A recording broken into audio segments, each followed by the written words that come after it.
반대급부의 일을 일으킬 수밖에 없느냐? 당연히 빈부격차가 일어날 수밖에 없죠.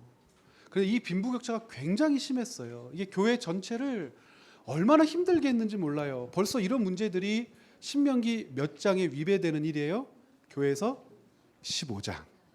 예, 우리 금방 이제 알 수가 있잖아요.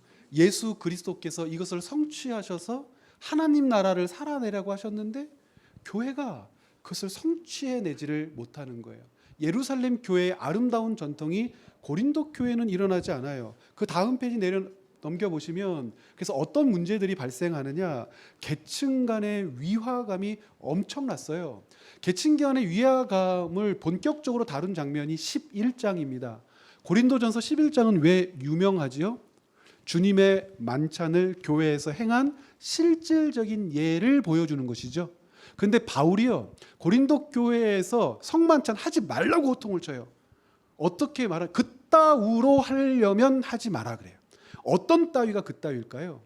이 당시 교회는 매일 저녁마다 모였다고 그랬잖아요. 그래서 저녁 식사, 만찬을 했어요. 그런데 만찬을 할 때, 지금은 우리 교회 성찬식 할 때 어떻게 하세요? 교회가 다 준비해 주시죠. 우리 권사님들께서 떡과 포도주를 정성스럽게 마련해 주시고 분병과 분잔을 한단 말이에요. 여러분 집에서 포도주 가지고 와서 마시는 분 계셔요? 없어요. 그렇죠? 저 어렸을 때 성찬식에서 포도주를 마시고 제가 취한 적이 한 번 있어요. 제가 그때 알았어요. 난 절대 술을 마시면 안 되는 종류의 인간이구나. 권사님들이 담근 포도주가 발효가 됐는데요. 조금 발효가 됐는데 이 중학교 때 성찬식에 참여해서 이게 알딸딸하다는 게 뭔 줄 알았어요. 근데 이 당시에는요, 자기가 먹을 식사는 자기가 가지고 오는 거예요. 성찬식은 식사입니다. 성찬식은 식사였어요. 식사를 통해서 주님과 한몸됨을 배우는 예식이었기 때문에 밤마다 성찬식을 하는데 먹을 떡과 포도주를 가지고 와서 마셔요. 그러면 먼저 시간, 누구는 정해진 시간에 올 수 있었겠어요? 주인들, 부인들, 귀족들, 이런 사람들은 정해진 시간에 올 수 있지만 이 당시 항구에서 노동했던 노동자들이 많은 부분 그리스도인이 됐다라고 추측을 해요. 항구 노동자들은 올 수 있었을까요? 지금처럼 배 시간을 딱딱 맞출 수 있어요? 지금처럼 배들이 발달하지도 않았을 때이고 그 해상 조건에 따라서 오늘 오겠다고 한 배가 며칠 있다 오기도 하고 조금 있으면 도착한다고 한 배가 기다려도 눈앞에 있는데도 못 오기도 하고 그러잖아요. 그럼 부두 노동자들은 이 성만찬에 참여하는 시간을 맞출 수가 없어요. 근데 그렇게 힘들게 노동하고 딱 왔더니 어떤 일이 벌어져요? 벌써 여러분 용서하세요. 다 처먹어버린 거예요, 지들끼리. 그리고 이 가난한 사람들은 자기 먹을 것을 가지고 올 수 있어요, 없어요? 가지고 올 수가 없어요. 여기는 여러분들이 안 믿으실 것 같아서 바울이 진짜 그렇게 다 처먹어버렸냐? 라고 얘기했는지 한번 읽어봤으면 좋겠어요. 고린도전서 11장.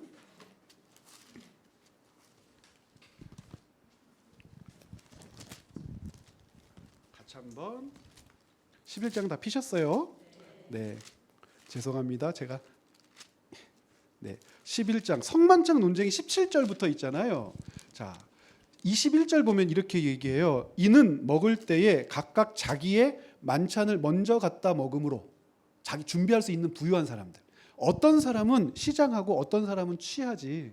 많이 갖고 와서 취할 때까지 먹는 사람이 있었고 배불러서 막 구역질 나올 때까지 먹을 사람이 있었어요. 이 당시에는 구역질 나올 때까지 먹는 것을 덕스럽다 했던 시대입니다. 그래서 진짜입니다. 중세 시대에는요, 파티를 여는데 귀족들은요 항상 토할 준비를 하고 있었어요. 그러니까 토할 때까지 먹는 것을 복 받은 사람이라고 여겼어요, 고대 시대에는. 그러니까 성만찬에 와서도 그 습관을 버리지 못하는데 가난한 사람은요, 이제 포도시 자기 먹을 거 갖고 왔는데 항상 굶주리는데 안 나눠준 거예요, 이 인간들이. 그러니까 22절에 뭐라 그래요?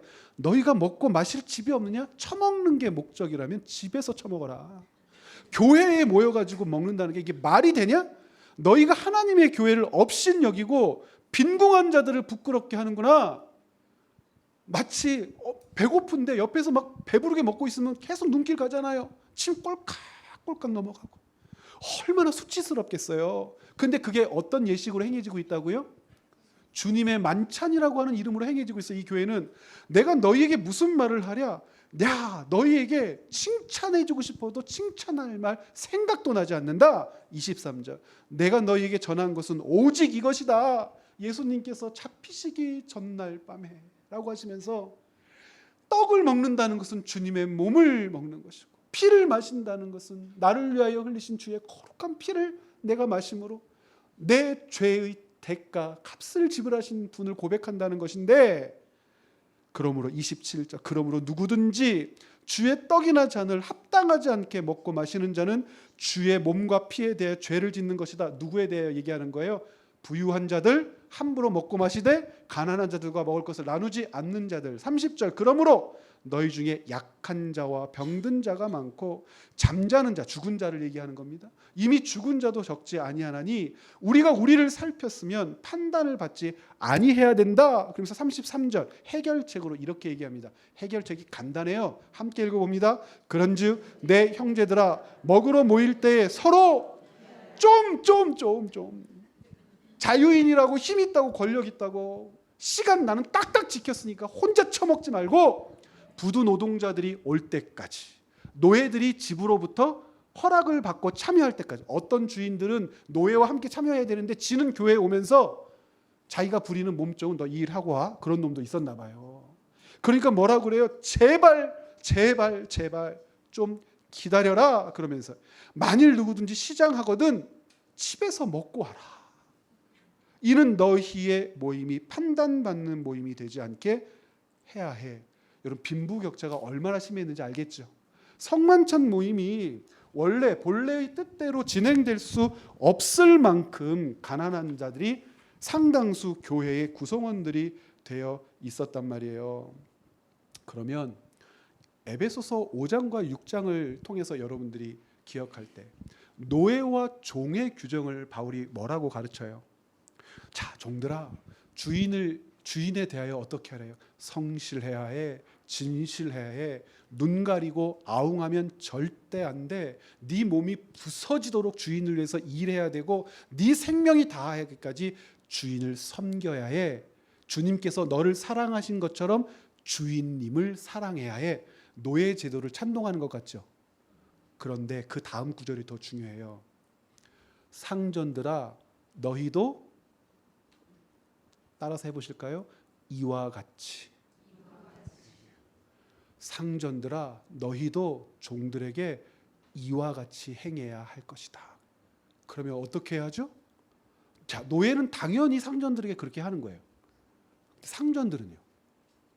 당연히 그렇게 해야겠어요?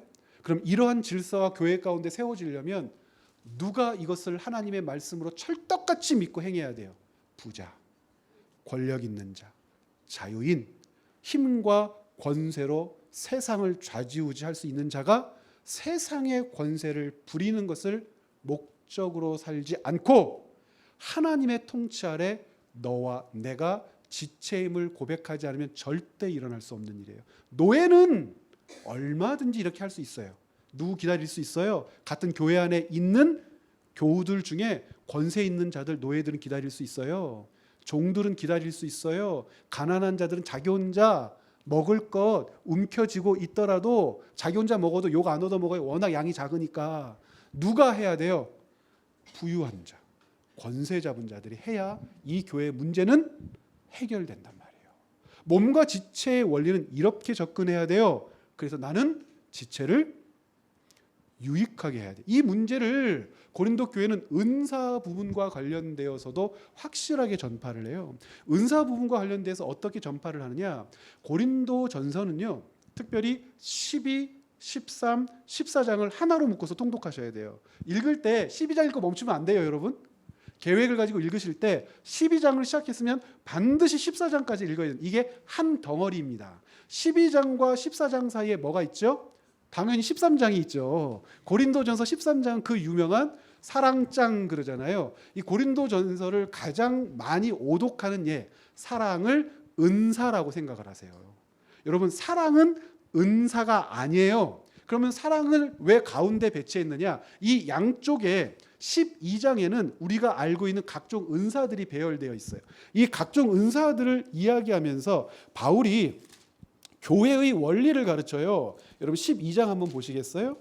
12장에 이렇게 얘기합니다. 이런 은사 저런 은사 이런 것 저런 것 한 다음에 7절 말씀 같이 한번 읽어봅니다.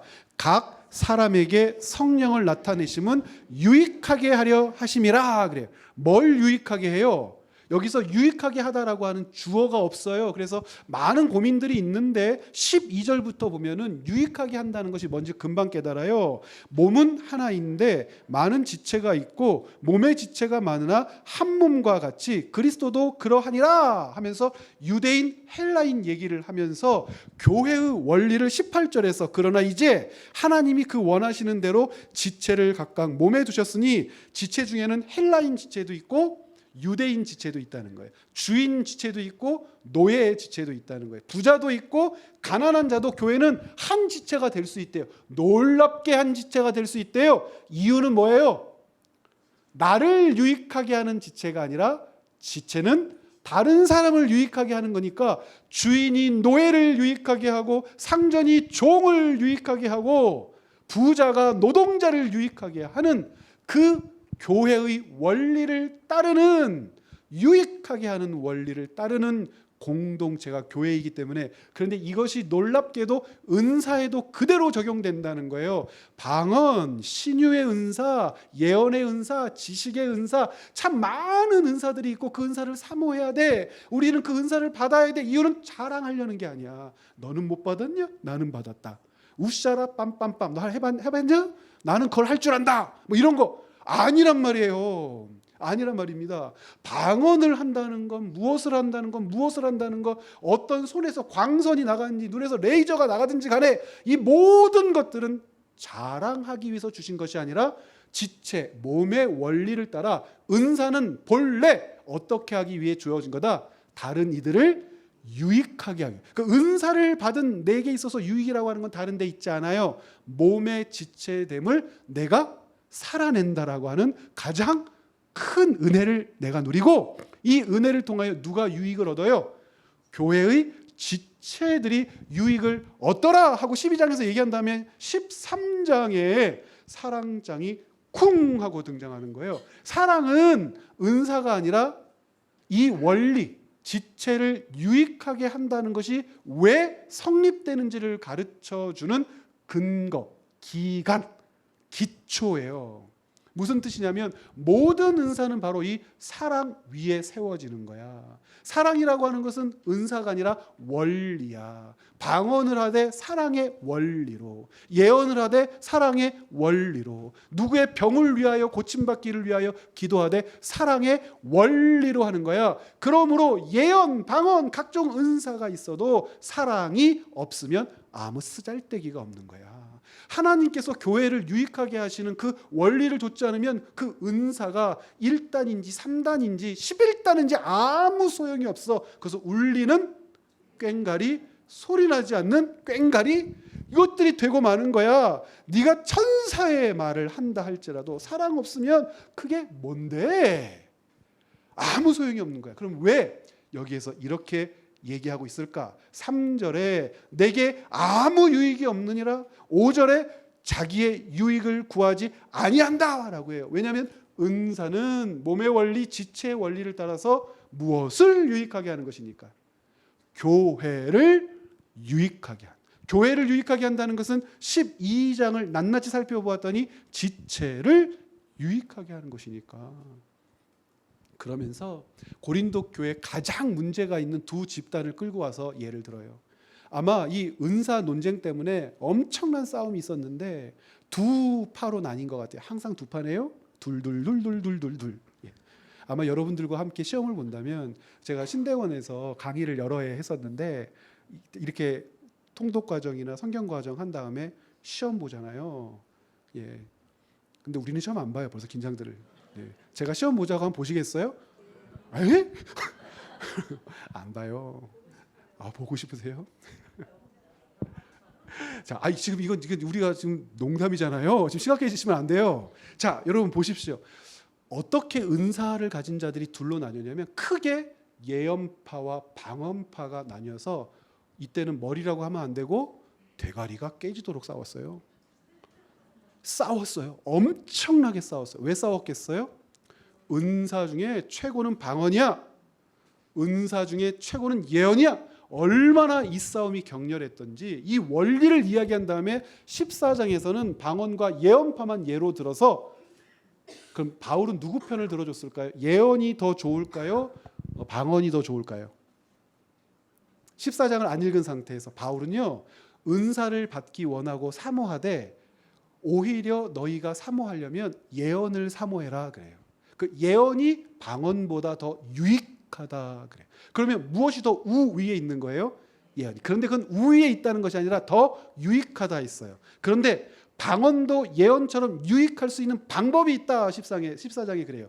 방언은 너희들이 오해를 하는데 교회를 유익하게 해야 하는 거야. 그런데 이 방언이 외국어잖아. 사람이 알 수 없는 신비한 언어잖아. 그런데 통변하는 자가 없이 방언을 하게 되면 사람들이 그게 무슨 말인지 몰라서 얼마나 힘들겠니? 그런데 예언은 좀 달라. 여기서 예언은 앞날을 예측하다가 아니라 복음을 진술해내다. 누구 앞에서? 성도들 앞에서 복음을 진술해내는 아주 좋은 은사가 있었던 것으로 보여요. 복음을 진술해내는 좋은 은사가 가지고 있는데 그는 알아듣지 못하는 말로 하지 않고 누구나 알아듣는 말로 해서 어떤 일이 벌어지느냐. 14장에 재미있는 부분이 그래요. 길을 가다가 혹 누가 우리 공동체에 그냥 잠시 물이라도 한 모금 마시려고 들어왔다고 치자. 방언을 하는 자들이 있으면 그들이 무슨 말인지 몰라가지고 아이고 여기 뭐 이런 집단이 있어 하고 도망가겠지만, 예언하는 자가 복음을 진술해낼 때 자기도 알아들은 말로 진술해내므로 그도 그리스도인이 될 수 있잖아. 진짜 그렇게 있나 한번 볼까요? 23절부터 한번 볼까요? 14장. 그러므로 온 교회가 함께 모여 다 방언으로 말하면 알지 못하는 자들이나 믿지 아니하는 자들이 들어와서 너희를 미친 이러지 않겠느냐. 그러나 다 예언을 하면 믿지 않은 자들이나 알지 못하는 자들이 들어와서 모든 사람에게 책망을 들으며 모든 사람에게 판단, 이게 나쁜 뜻이 아니에요. 죄, 악 이런 것들에 대해 배우지 않겠느냐. 그래서 25절. 그 마음에 숨은 일들이 드러나게 되므로 엎드려 하나님께 경배하며 하나님이 참으로 너희 가운데 계신다 전파되겠지. 그러므로 뭐보다는 방언보다는 예언. 그런데 방언도 하는 것이 좋다. 단 조건이 있어. 누구를 세워야 해? 통역을 세워야 해. 그래서 통변은 통역이에요. 통역을 세우면 야, 그것처럼 좋은 게 없어. 그런데 예언을 하든지 방언을 하든지 첫 번째 원리가 있어. 1번은 사랑의 원리. 두 번째는 질서를 지키는 거야. 질서를. 왜 질서를 지키는 게 중요해요? 교회를 유익하게 해야 하는데 질서를 깨트려요. 예를 들면 교회 지도자들은 어떤 은사가 없는데 성도가 어떤 은사가 있어요. 아이고 목사님은 나처럼 해봐요. 할 수 있어요? 내가 한번 손 한번 팍 뻗으면 다 뒤로 넘어가는데 한번 해보세요. 그러면 어떤 목회자가 나는 이게 안 되는데. 그래서 집에서 장풍 연습을 계속 할 거예요? 어쩔 거예요? 이렇게 되면 어떻게 되겠어요? 공동체가. 은사라고 하는 것은 목회자를 도와 교회에 유익을 끼쳐야 되는 것인데, 은사라고 하는 것을 가지고 자랑을 한다거나 목회자의 사역과 장로들의 사역을 위험에 노출시킨다거나 권위를 손상시킨다거나 그런 기미가 있으면 바울이 뭐라고 그래요? 닥쳐라 그래요. 하지 마라. 너희들이 1만 가지 은사가 있다 하더라도 교회의 권위를 시추시키고 복음의 권위를 시추시켜서 은사 자체 그 신비한 영역에 사람들이 미쳐 돌아가게 한다면 그건 안 하는 것이 낫지. 여러분, 그 마음을 가지고 있어야 하나님께서 은사를 바르게 사용하게 해주시는 거예요. 그만큼 고린도 교회는 이런 엄청난 문제들이 있었단 말이에요. 그러면서 15장부터 가면은요, 부활 논쟁이 시작돼요. 헬라 이원론 때문에 그런다고 그랬어요. 뭔 악해요? 몸은 악해. 영혼은 아름다워. 이 악한 몸을 어떻게 할까? 자유, 방임주의, 금욕주의로 갈라져서 이 두 파가 싸우는 거예요. 고린도전서 앞부분을 보면은요, 소송파와 비소송파가 또 싸워요. 이 소송파, 비소송파, 부자, 가난한 자, 방언파, 예언파, 육신은 선하다, 악하다. 이 논쟁이 고기를 먹어야 되냐, 안 먹어야 되냐. 난리도, 이거 우리 전문 용어로 난리 부르스라고도 하는데, 이 고린도 교회가 이 난리 부르스를 떨었어요. 이렇게 이 고통스러운 상황이 바울에게 얼마나 힘들었던지 여러분 고린도전서 5장으로 한번 가보시겠어요? 고린도전서 5장 9절 같이 한번 읽어봐요. 내가 너희에게 쓴 편지에 음행하는 자들을 사귀지 말라 하였거니와. 근친상간하는 자들이에요. 근친상간. 그리고 그 우상 제의에 참여하는 자들을 가르쳐요. 여기 보면 내가 너희에게 쓴 편지 그랬잖아요. 이것으로 보아서 고린도전서가 보내지기 전에 이미 편지가 한번 보내진 것 같아요. 그런데 그 편지는 존재하지 않아요. 아마 교회의 유익을 위해서 회람 이후에 하나님께서 거두어 들이신 것으로 보고 고린도 전서를 먼저 남겨주신 것으로 봅니다. 여러분 고린도 교회에 총 몇 번의 편지가 보내진 줄 아세요? 뒤로 넘겨서 고린도 후서 서신 논쟁 부분을 함께 보시겠습니다. 한 장 넘기면 고린도 후서 서신 논쟁. 고린도 교회에 적어도 4번 이상의 편지가 보내졌다고 보입니다. 이것은 직접적인 증거가 고린도 교회에 있어요. 이건 뭘 얘기하는 거죠? 그만큼 고린도 교회의 문제가 깊이 썩어 있었다는 거예요. 첫 번째 편지는 고린도전서 5장 9절에 있었던 것처럼 이 우상 숭배자들, 근친상간하는 자들, 이런 자들과는 사귀지 마. 이게 얼마나 큰 문제였던지. 로마 교회도 마찬가지였던 것처럼 고린도 교회도 우상 숭배와 관련된, 그리고 이 영지주의와 관련된 방임주의자들에 의한 문제가 굉장히 심각했던 것으로 보여요. 그래서 첫 번째 편지는 그것을 중심으로 했던 고린도 제 몇 서신이요? 1서신, 통상 이렇게 부르죠. 그리고 나서 문제가 해결됐습니까? 안 해결됐습니까? 전혀 해결되지 않았어요. 그래서 보낸 편지가 두 번째 편지 고린도 전서. 고린도 전서를 보냈는데 오히려 역효과가 일어났어요. 화가 났어요. 고린도 전서 가운데 다루었던 가장 중요한 문제 2가지, 부활 논쟁과 연보 문제, 그리고 세 가지를 하는 은사 문제. 여러분 방언파가 여러분 어땠겠어요? 기분이 이 편지를 받고. 이 예언파들이 이 고린도 교회 분위기상 질서를 따라 해야 되고 유익을 따라 해야 되되, 바울이 직접 그래도 하려면 뭘 하는 게 좋다? 예언을 하는 게 좋다 해놨으니 이 예언파들이 겸손하게 그 말씀을 듣고 우리가 찌그러져야 돼. 방언파도 소중해 했겠어요? 봐라, 누가 우리 편이야? 바울 선생님이 우리 편, 교회가 난리가 났어요. 오히려 문제가 하나도 해결되지 않은 거예요. 그런데 16장, 고린도전서 16장에 가면 연보에 관련된, 이 바울이요, 이 고린도전서를 디모데를 통하여 수발들게 하거든요. 바울이 고린도 교회에 디모데를 통하여 수발 들고 디모데가 이 편지를 가져갔는데요. 디모데가요, 이 고린도 교회 사람들에게 굉장히 큰 망신을 당해요. 그러니까 그 전부터도 이 디모데가 좀 마음에 안 들었던 것 같아요. 굉장히 성격이 여성스러웠던 것 같고 소극적이었던 것 같고 극I형. 우리가 이 트리플 A라고도 불리우는 아마 대표적인 이 트리플 A형. 저 같은 사람이거든요. 제가 이제 그렇습니다. 소심합니다. 굉장히 소심해가지고. 안 그렇게 보이잖아요. 그래서 저도 죽겠어요. 이게 제 체질과 맞지 않는 일이에요. 아무튼 그래요. 근데 이 뭐라고 얘기했냐면, 조금 전에 연보 어떻게 하라고요? 얼마 너희는 내야지. 금액을 정해줘요. 언제까지 내야지. 그리고 모아놨다가 가지러 가는 자들이 있으면 싹 다 내놔라. 이 이야기를 듣고 고린도 교회가 분노하기 시작한 거예요. 오히려 이전의 문제와 합산되어서 더 큰 문제를 일으켜요. 바울이 죽을 것 같은 거예요. 이 문제 때문에. 얼마나 힘들고 고통스럽고 마음이 아팠던지 우리가 잘 알고 있는 혹독한 편지, 눈물의 편지라고 하는 것을 보내요. 고린도 전서와 고린도 후서 사이에. 고린도 후서 2장을 읽어보면 내가 눈물로 써서 너희에게 보냈던 편지. 이건 누가 수발드냐면 디도가 수발을 들어요. 디도가 이 눈물의 편지를 가지고, 세 번째 편지를 가지고 고린도 교회 방문해서 이 모든 문제를 확 다 해결해 버립니다.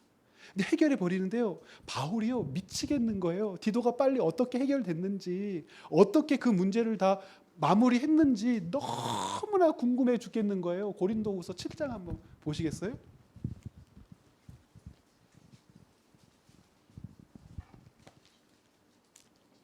7장. 예, 고린도후서 7장. 이제 이 눈물의 편지를 누구를 통하여 보냈다고요? 디도를 통하여. 이 세 번째입니다. 세 번째 편지를 보냈는데 그것도 알려지지 않아요. 그런데 아마 구구절절 아마 사과도 했던 것 같아요. 얘들아 미안하다 하고, 내가 너희들의 마음을 아프게 했구나. 아마 연보와 관련되어서 또 다른 설명이 있지 않았을까 싶기도 하는데요. 등등등 이 눈물의 편지를 고통스럽게 보내고, 5절 보면 우리가 마케도니아에 이르렀을 때에 우리 육체가 편하지 못하였고 사방으로 환난을 당하여 밖으로는 다툼이요 안으로는 두려움이었노라. 바울이요 고린도 교회 문제 때문에도 너무너무 힘들었는데 지금 복음 전파를 하면서도요 계속 고통스러워요. 죽이겠다고 쫓아오는 놈들이 있지를 않나. 가는 데마다 환영을 받는 것이 아니요 오히려 내쫓김을 당하기도 하고, 그러면서 뭐라고 얘기하냐면 6절, 그러나 낙심한 자들을 위로하시는 하나님이 디도가 오므로 우리를 위로하셨다. 디도가 와서 뭐라고 그래요? 선생님, 고린도 교회 문제가 해결됐어요. 선생님에 대한 오해가 풀렸어요. 그들이 거짓 교사를 추방했어요. 은사파와 은사 중에 예언파와 방언파가 화해를 했어요. 이런 이야기를 바울이 듣는 거예요. 여러분 마음이 어땠겠어요? 디도가 오므로 우리를 위로하셨으니 그가 온 것뿐 아니요 오직 그가 너희에게 받은 그 위로로 위로하고 너희의 사모함과 애통함과 나를 위하여 열심 있는 것, 아마 연보 문제였겠죠. 있는 것을 우리에게 보고함으로 나를 더욱 기쁘게 하였느니라. 그러므로 내가 편지로 너희를 근심하게 한 것을 후회했었다. 지금은 후회하지 않는다. 그 눈물의 편지 보낸 거 후회하지 않는다. 편지 보내놓고 괜히 보냈어. 카카오톡 같으면 요새 새로 생긴 기능 때문에 삭제 기능이 있어가지고 읽기 전에 일이 없어지기 전에 확 지워버리면 될 텐데 지우려고 봤더니만 읽어버렸네. 뭐 그런 거예요. 그 편지가 너희로 잠시 근심은 하게 했구나. 그런데 이제 내가 후회하지 않기를 잘했구나. 12절, 그런즉 내가 너희에게 쓴 것은, 이제 고린도후서, 그 불의를 행한 자를 위한 것도 아니요 그 불의를 당한 자를 위한 것도 아니요 오직 우리를 위한 너희의 간절함이 하나님 앞에서 너희에게 나타나게 하려 함으로 이제 이 편지를 쓰고 디도의 이야기를 하고, 8절에서 다시 한번 뭘 논할까요? 돈 문제를 다시 논하는 거예요. 고린도전서 16장에서 난리를 일으켰던 그 연보 문제를 이제 담담하게 전할 수가 있어요. 어떻게 얘기합니까? 형제들아, 하나님께서 마게도냐 교회들에게 은혜를 주셨더라. 너희는 내가 몇 분 내라고 했더니 지금 짜증을 부렸지? 근데 마게도냐, 가난한 그 교회, 힘든 그 교회, 뭐가 있었다고 그랬어요? 박해. 교회 최초로 박해가 있었어요. 교회가 너희에게 알리노라, 환난의 많은 시련 가운데서 그들의 넘치는 기쁨과 극심한 가난이 그들의 풍성한 연보를 넘치도록 하게 하였느니라. 내가 증언하노니 그들이 힘대로 할 뿐 아니라 힘에 지나도록 자원하여 이 은혜와 성도 섬기는 일에 참여함에 대하여, 여기서 말한 성도는 누굴까요? 예루살렘 교회의 가난한 성도들. 우리에게 간절히 구하니 우리가 바라던 것뿐 아니라 그들이 먼저 자신을 주께 드리고 또 하나님의 뜻을 따라 우리에게도 주었도다. 그리고 9절에 하반절에 보면 부요하신 이로써 너희를 위하여 가난하게 되심은 그의 가난함으로 말미암아 너희를 부요하게 하셨지.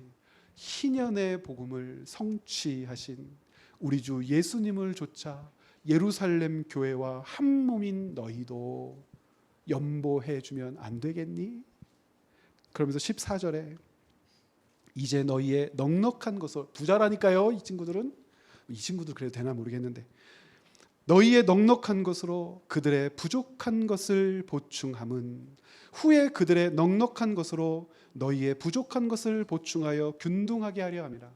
예루살렘 교회는 너희가 낸 연보로 그들이 먹을 것을 얻겠고, 너희의 부족한 것, 형제됨의 기쁨, 몸됨의 인준이 예루살렘 교회로부터 너희에게 임할 때에 이방인 교회가 예루살렘 교회와 한 몸 되었다는 소식을 들을 때 너희는 돈을 준 것보다 더 큰 위로를 받지 않겠느냐. 많이 거둔 자도 남지 아니하였고 적게 거둔 자도 모자르지 않았던 그 옛날 광야에서 만나를 내려주신 하나님의 은혜를 너희도 누릴 뿐만 아니라 예루살렘 교회도 누릴 때에 우리에게는 굶주린 자가 없지 않겠느냐 하면서 이 고린도 후서를 이어갑니다. 그러면서 디도 칭찬이 아직 모자랐어요. 디도를 또 칭찬해야 돼요.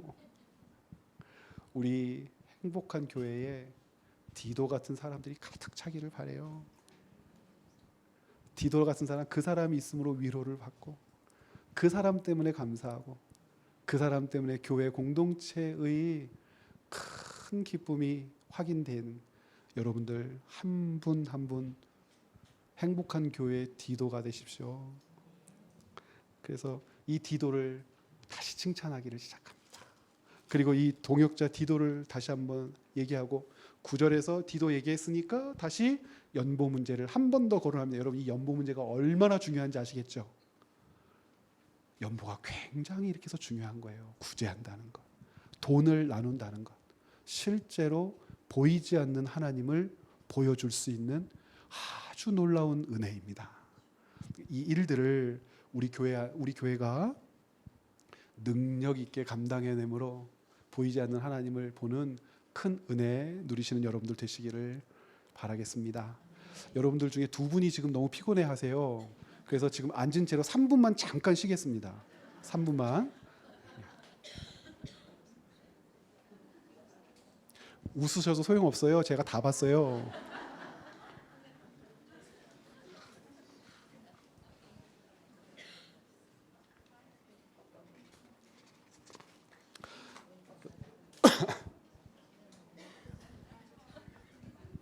그래서 통상 고린도 후서는 바울이 고린도 교회에 보낸 몇 번째 편지라고 인식한 네 번째 편지. 네 번째 편지입니다. 첫 번째 우상 제의와 관련되어서 그들과 사귀지 말라고 했던 1서신 고린도 전서, 눈물의 서신 세 번째 편지, 그리고 위로받고 고린도 교회의 일들을 정리하는 네 번째 서신. 그런데 어떤 분들은 다섯 번째 서신까지도 얘기를 합니다. 그만큼 고린도 교회는 바울에게는 소중한 교회였었습니다. 그 내용들을 여러분들 강의 안에 자세하게 기록을 해놨어요. 꼼꼼하게 지금 제가 다 말로 할 수 없는 부분들을 해놨으니까 여러분들 고린도후서를 부분을 꼭 잘 읽어주시기를 부탁드립니다. 말로 하는 게 더 좋은 것 같잖아요. 근데 글로 읽으시는 게 훨씬 좋아요.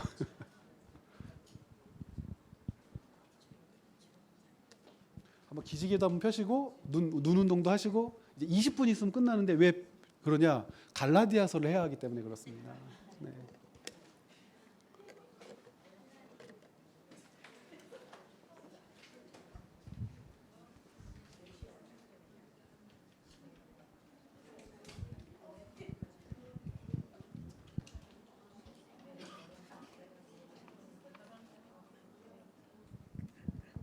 방언은 어떤 유익을 주는 거예요? 방언은? 그러니까 성경적인 원리대로 한다면 하나님께서 우리의 몸을 사용하셔서 하나님 나라와 교회의 유익을 위하여 구하게 하시는 유익이 있죠. 그러니까 내가 지성으로 판단해서 구하는 것도 굉장히 유익한데 하나님께서 나를 사용하셔서 기도하게 하시는 것은 또 요즘 말하면 성령 그렇게 표현해도 괜찮을 것 같습니다.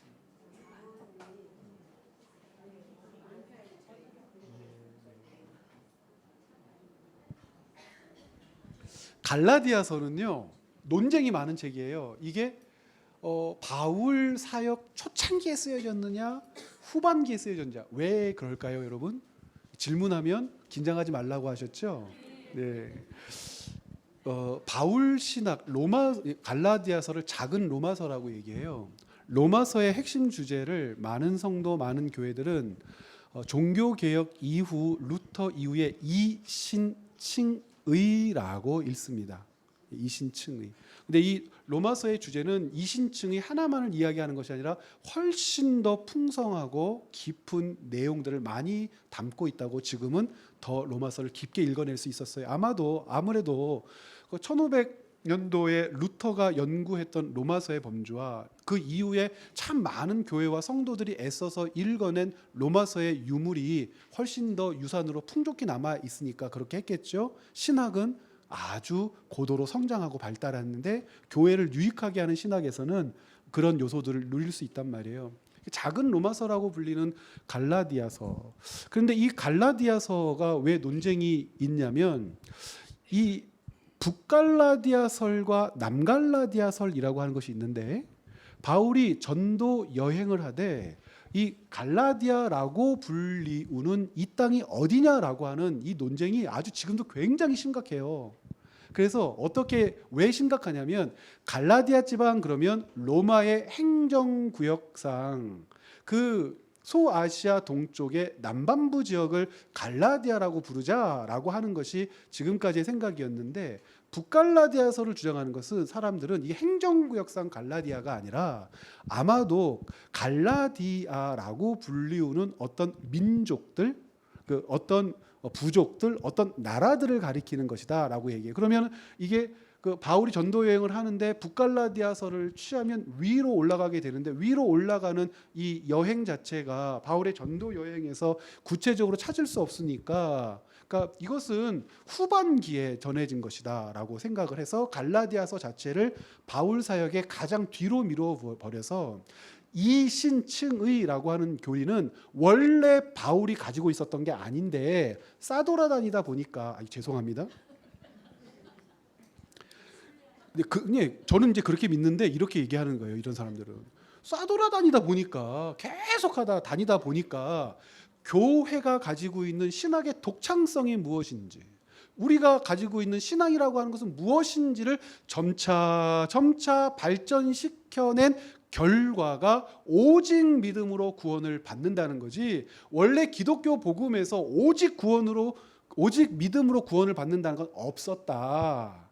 오직 구원으로 받는다는 그런 복음은 없었고 이 구원이라고 하는 것은 구원을 받는 방법은 훨씬 더 다양한 측면에서 논의된 것이지 이게 바울의 마지막 생각이기 때문에 결론적 생각이기 때문에 복음이 진리라면 처음부터 그래야지 어떻게 점차 발달해가지고 정경으로 남아있는 성경들 중에서 마지막에 기록된 성경에서 이것이 발견될 수 있느냐 이렇게 얘기를 하는 거예요. 이것이 북갈라디아서. 그래서 이 북갈라디아서를 취하게 되면 어떤 일이 발생해요? 갈라디아서의 기록 연대를 바울 사역의 후반부로 두게 되고 이신층이 오직 믿음으로 말미암아 구원받는다라고 하는 이 생각은 처음부터 하나님께서 주신 복음의 핵심 메시지가 아니라 여러 가지 격가지들 중에 하나인데 이 루터라고 하는 인간이 그 중에 이 하나를 가져다가 교회를 오염시켰다 이렇게 얘기를 합니다. 그러다 보니 교회가 복음을 오해한 나머지 착한 행실과 의, 윤리, 도덕에 대해서는 눈을 감아버려서 중세시대의 교회가 그 모양이 된 거다. 얼마나 교회가 타락했냐. 개혁한 교회마저도 타락하지 않았느냐. 교회 자체가 가지고 있는 그 순수성을 잃어버리게 하는 데에 루터는 일조를 한 사람이야. 이렇게까지 얘기를 하는 거죠. 설득이 되지 않습니까? 그러면 우리 행복한 교회와 전주 온누리 교회와 박원택 목사님과 저 같은 사람은 어떻게 믿어야 될까요? 아니다. 목사님 그렇지 않습니까? 아니다. 오직 예수 그리스도를 믿음으로 구원받는다는 건 어떤 생각들을 발전시킨 결과가 아니라 처음부터 하나님께서 바울에게 주신 마음이다. 이것이 좀 복잡한 논쟁으로 이어지면 세관점이라고 하는 생각이나 뉴 퍼스펙티브라고 하는 생각이라고 하는 신학적인 분야가 있고 그래요. 근데 우리 그런 것까지는 알 필요는 없더라도 본래 하나님께서는 바울에게 구원의 방도를 보여주시고 가르쳐주시고 우리 주 예수 그리스도만이 복음이라고 하는 것을 분명하게 깨닫게 하셔서 다메섹 선상에서 그리고 그 이후에 3년 정도의 바울의 연수 기간이 있었어요. 그래서 신대원도 3년 동안 다니는 거거든요. 그 연수 기간을 통해서 하나님을 깊이 묵상한 바울이 안디옥 교회로부터 파송될 즈음에는 이미 복음의 핵심 메시지를 가지고 복음을 전한 것이다 라고 이야기를 한단 말이에요. 저는요 철저하게 남갈라디아서예요. 저는 철저하게 오직 은혜로만 구원을 받고 오직 복음만이 그 은혜라고 믿는데, 바울이 어쩌다 보니 자기의 생각을 정리해서 믿음으로 구원을 받는다는 것을 만들어낸 것이 아니라 하나님께로부터 받은 사상이면 사상, 신학이면 신학, 교회를 유익하게 하는 복음의 원리는 바울 깊은 곳에 이미 주어져 있었고, 그 주어진 것을 붙들어 전도 사역을 감당해 냈다라고 이렇게 본단 말입니다. 그래서 북갈라디아서를 생각할 때 여러분 이거 이 정도까지는 여러분 알고 계셔야 됩니다. 요즘에는 유튜브가 너무 발달해서 이게 문제예요. 이렇게 설명을 듣지 않고 어떤 유튜브에서 갈라디아서를 가지고 설교를 할 때 이것 이신층이 믿음을 약화시키려고 하는, 혹은 이 믿음이라고 하는 것이 우리가 아는 믿음이 아니라는 둥 이런 얘기 굉장히 많이 하거든요. 그러면 어떻게 해야 됩니까? 정신 똑바로 차려야 돼요. 정신 똑바로 차리고 아는 척을 해야 돼. 이 북갈라디아설에 물든 인간이구만. 이런 이 정도는 아니더라도 아니더라도 이렇게 그런 얘기들이 오고 가면 이 바울 서신 갈라디아서를 한참 후대로 미루고 있구나. 그리고 바울의 다메섹 사건 자체를 굉장하게 폄훼하고 있구나. 그런데 성경을 아무리 읽어봐도 바울이 다메섹 도상에서 예수 그리스도를 만나고 그가 복음의 투사가 되고 헌신하게 되고 안디옥 교회 파송을 받은 이후부터 그의 사역은 해처럼 빛났단 말이에요. 처음부터 끝까지.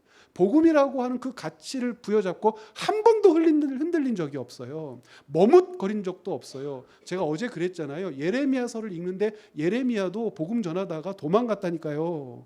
근데 바울은 한 번 부르심을 받고 그냥 계속 자기를 죽이라고 목을 내고 다녔어요. 매를 맞아도 배가 파손해도 굶주려도 놀라운 하나님의 붙들림 가운데 흔들림 없이 갔어요. 그런데 어떻게 이 복음의 핵심 사상이 바울의 여러 가지 중요한 이야기들 중에 하나라고 이렇게 폄훼를 하냔 말이에요. 이것이 없으면 바울이 없는 것인데, 제가 왜 이렇게 목 놓아 이렇게 말씀드리는지 아시겠어요?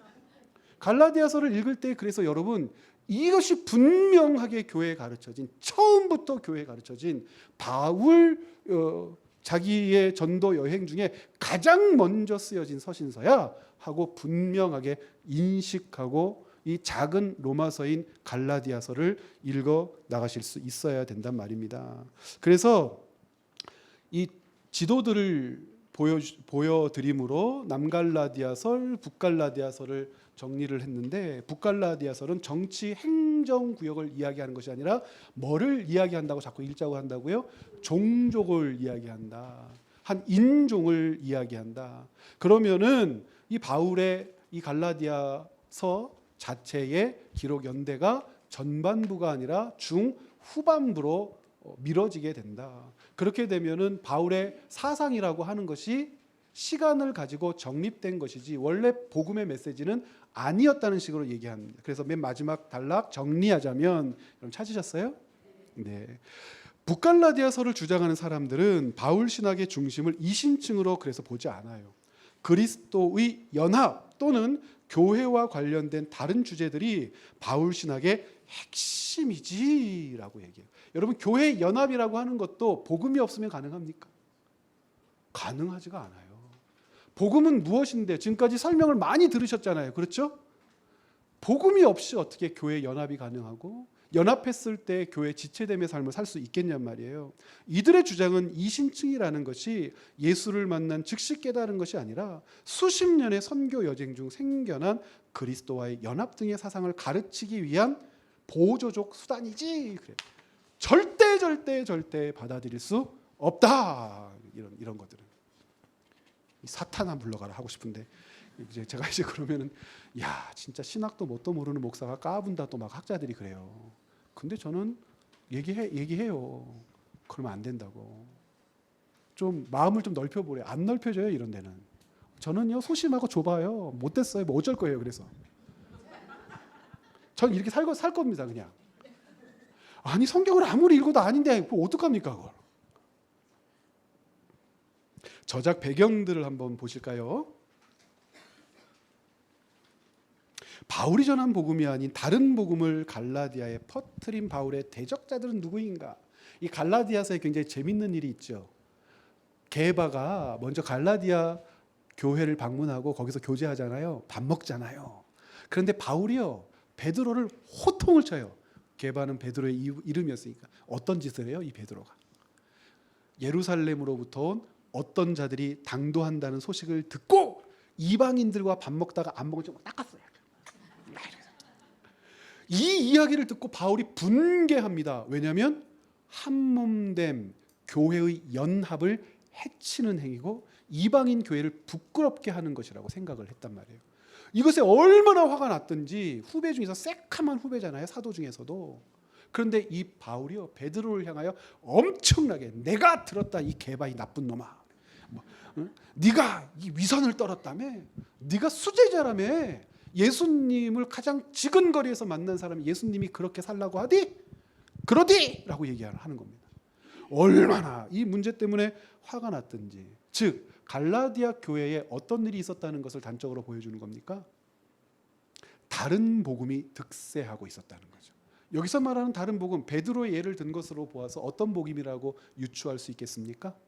유대주의적 혈통과 율법주의를 복음의 위치에서 자랑하고 그리고 수용하도록 요구하는 자들이 있었고, 이들은 베드로마저도 부끄럽게 만들 만큼, 베드로에게 위선을 떨게 할 만큼 갈라디아 교회를 장악하고 있었다. 그렇기 때문에 바울은 로마서 못지않는, 로마서보다 먼저 쓰여진 이 갈라디아서에서 왜 예수 그리스도의 복음이 유대인과 헬라인, 이방인 모두에게 동일한 역사를 나타내는가를 이야기할 수밖에 없었어요.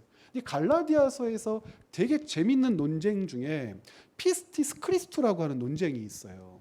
어떤 논쟁이냐면 그리스도를 믿음으로라고 하는 해석되는 구절들이 2장과 갈라디아서 전체 핵심 내용으로 등장하거든요. 여러분들이 주의해서 한번 보셨으면 좋겠는데, 이 그리스도를 믿음으로라고 하는 이 부분을 해석하는 여러 가지 방법들이 있는데 크게 두 가지의 해석을 얘기해요. 우리는 그리스도를 믿음으로라고 하는 이 부분을 로마서건 갈라디아서건 루터가 만들어 우리에게 가르친 이신층의라고 하는 말로 받는 것에 익숙하거든요. 그런데 이신층이라고 꼭 말하지 않아도 괜찮아라고 주장하는 두 가지 방식이 있어요. 이것을 소유격으로 읽을 거냐 목적격으로 읽을 거냐라고 하는 차이예요. 중요한 부분이기 때문에 굳이 아시지 않아도 되지만 조금만 설명을 한다면, 우리는 통상 예수 그리스도를 믿음으로 구원을 받아요 라고 이렇게 읽잖아요. 그러면 이 믿음의 주체가 누가 되죠? 내가 그리스도를 믿음으로 구원에 이른다 라고 읽게도 하는 오해를 할 수 있어요. 그러다 보니까 그렇게 읽지 말고 소유격적으로 읽자. 예수 그리스도의 믿음으로 구원을 받는다. 그러면 하나님이 한 사람 한 사람을 향하여 가지고 계신 사랑과 은혜라고 하는 것은 그 사람으로 말미암아 확증되는 것이 아니라 하나님의 그 역사와 하나님의 그 언약을 순종하며 받들어내신 예수 그리스도를 통하여 우리에게 믿음이 주어진 것이다. 그래. 둘 중에 어느 게 더 막 매력이 있어요? 둘 다 매력이 있는 겁니다. 여러분, 둘 다 괜찮아요. 둘 다. 왜 둘 다 괜찮냐? 예수 그리스도를 믿는다라고 했을 때 갈라디아에서 말하는 예수 그리스도를 믿는다의 핵심은 성령께서 주시는 은혜와 역사로 예수 그리스도를 믿는다라고 읽어내게 할 만큼 풍성한 가르침이 있고, 예수 그리스도의 믿음으로라고 이야기하는 이 부분은 나름대로 독창적이라 굉장히 독특해서 바울 서신을 연구하는 많은 사람들은 1과 2 중에 대부분은 2번을 요즘에는 취하는 추세예요. 그런데 1번이냐 2번이냐 이게 중요하지 않고 이렇게 갈라디아서를 열심히 읽으려는 사람들이 많구나 하고 생각하는 정도면 될 것 같습니다. 그래서 이 갈라디아서가 이러한 배경에서 쓰여졌다라고 하는 것을 여러분들이 보시고, 갈라디아서를 중심으로 해서 데살로니가 전후서, 갈라디아서를 중심으로 해서 고린도 전서와 후서, 로마서를 살펴보는 작업이 되게 재밌어요. 이 부분은 여러분들이 하셔야 될 일입니다. 네, 여러분들 저를 3일밖에 안 부르셨기 때문에 그렇습니다. 이건 여러분들이 이 이후에 교회와 함께 하셔야 될 일입니다. 여러분들 오늘도 갈라디아서까지를 굉장히 읽는데 애들 쓰셨고요. 내일 우리 에베소서부터 시작해서 오전에 바울 서신부터 공동 서신까지 다 못 맞춰요. 맞춰야 되죠. 한 번밖에 없으니까. 요한계시록까지 마치도록 하겠습니다. 과연 마칠 수 있느냐 없느냐? 제가 이제 끝내주는 사람이라고 그랬잖아요. 예, 마칠 수 있습니다. 그래서 에베소서부터 내일 여러분들과 함께 만나서 또 마지막 시간 보낼 수 있도록 하겠습니다. 여러분들 수고 많이 하셨습니다. 고맙습니다.